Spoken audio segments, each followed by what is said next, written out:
ये unforgettable love of mica chapter 21 है, जिसमें हमें मॉर्निंग का सीन दिखाते हैं जहाँ पर फेफे उठ के विंडो के पास खड़ी हुई थी और बस काफी देर से बाहर देखे जा रही थी और सोच रही थी बारिश के बाद आने वाली हवा नॉर्मल हवा से काफी ताज़ा लग रही है, काफी फ्रेश हवा है। और ऐसे ही फेफे काफी देर तक वहाँ पर खड़ी रहती है और फिर सोचती है अब मेरे जागने का टाइम आ गया है।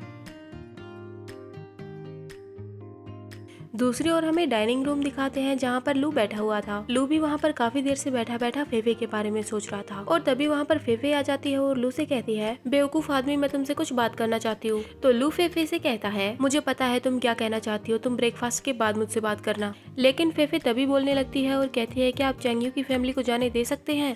लू थोड़ी देर तो कुछ नहीं बोलता और फिर कहता है, हाँ मैं ऐसा कर सकता हूँ, लेकिन ऐसा करने से मुझे क्या मिलेगा? तो फेफे कहती है, मेरे पास अब कुछ भी नहीं है, आप क्या चाहते हैं? तो लू फेफे को एक पेपर दिखाता है और कहता है, इस पे साइन कर दो। वो पेपर था कि फेफे अब लू की नौकरानी होगी, मतलब वो जो बोलेगा वो वही करेगी। तो फेफे वो पेपर देखकर सोचती है, क्या ये मुझे अपनी गुलाम बनाना चाहता है? और फिर फेफे वो सारे पेपर्स पढ़ने लगती है। उन पेपर्स में लिखा हुआ था, इस पेपर पे साइन करने के बाद पार्टी बी की बॉडी सिर्फ पार्टी ए यूज कर सकती है। पार्टी बी अपनी बॉडी को अपने हिसाब से नहीं चला सकती। इनकी बॉडी पे पूरा अधिकार पार्टी ए का होगा और पार्टी बी को पार्टी ए की हर एक बात माननी पड़ेगी बिना कुछ बोले। लेकिन पार्टी बी पार्टी ए को कुछ भी नहीं कह सकती, चाहे वो कुछ भी करे। और पार्टी बी किसी भी आदमी को नहीं देख सकती अलावा पार्टी ए के। और पार्टी बी को पार्टी ए की तरफ इंटरेस्ट दिखाना चाहिए और पार्टी ए के लिए समस्या खड़ी नहीं करनी चाहिए। मतलब साफ साफ ये है कि फेफे पे पूरा अधिकार लू का होगा और किसी का भी नहीं। अगर पार्टी बी साइन करने के बाद इनमें से किसी भी चीज का पालन नहीं करती है तो पार्टी बी को 10 मिलियन योन देने होंगे पार्टी ये सब पढ़ने के बाद फेफे सोचने लगती है, ये पूरी तरह से एक घटिया और क्रूर कॉन्ट्रैक्ट है। फिर फेफे लू से पूछती है, इसके अलावा मेरे पास कोई और चॉइस है? तो लू फेफे से कहता है, इसके अलावा तुम्हारे पास और कोई चॉइस नहीं है, तुम साइन करो इस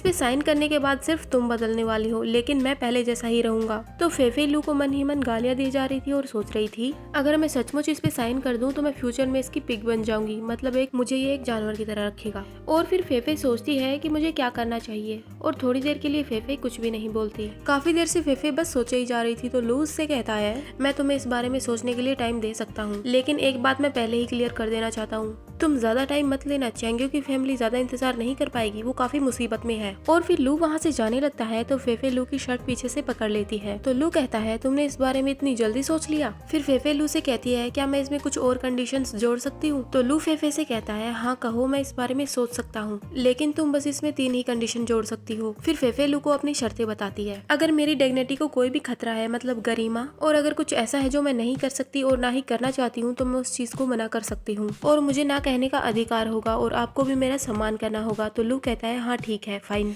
क्या इस कॉन्ट्रैक्ट के टाइम को 1 साल का किया जा सकता है? लू इसके लिए भी हाँ बोल देता है और सोचने लगता है, तुम्हारा मुझ पे भरोसा दिलवाने के लिए 1 साल काफी होगा। और फिर फेफे अपनी तीसरी शर्त बताती है और कहती है, जिस सिचुएशन में मैं ना कहना चाहूँ उस टाइम आप मुझे नहीं छू सकते हैं और मुझे अकेला छोड़ देंगे और मुझे अकेले रहने का टाइम भी चाहिए। लू इस चीज के लिए भी हाँ बोल देता है और कहता है, सब कुछ ठीक है, अब तुम इस पे साइन कर दो। थोड़ी देर तक तो वो दोनों एक दूसरे को देखते रहते हैं और फिर फेफे उस कॉन्ट्रैक्ट पे साइन कर देती है। और वहीं लू सोच रहा है, क्या तुमने मुझे कंट्रोल में रखने के लिए शर्तें रखी हैं? Not bad.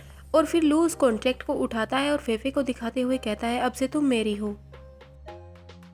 सैन फेफे कुछ भी नहीं बोलती और सोचने लगती है, मुझे ऐसा क्यों लगता है कि मैंने जो कंडीशन रखी है ये उनको नहीं मानेगा, लेकिन मेरे पास कोई और रास्ता भी नहीं था। और फिर लू फेफे के पास आकर कहता है, मुझे भूख लगी है, मैं खाना खाना चाहता हूँ। तो फेफे कहती है, तुम्हें खाना है तो खाओ, तुम मेरे साथ ऐसा बिहेव क्यों करते हो? फिर लू फेफे को वो कॉन्ट्रैक्ट दिखाते हुए कहता है, मुझे भूख लगी है। फिर फेफे को याद आता है कि उसने उस कॉन्ट्रैक्ट पे साइन कर दिया था। तो वो कहती है, यस मास्टर, इस तरफ आइए। फिर लू फेफे से कहता है, तुम्हारे एक्सप्रेशन अच्छे नहीं है। तो फेफे बोलती है, ठीक है, मैं इस बारे में प्रैक्टिस करूंगी, आप चैंग्यू की फैमिली के बारे में सोचिए। फिर लू कहता है, ये तुम्हारे परफॉर्मेंस पे डिपेंड करता है। और ये चैप्टर यहीं पे खत्म होता है। Hope you like this video. Bye bye.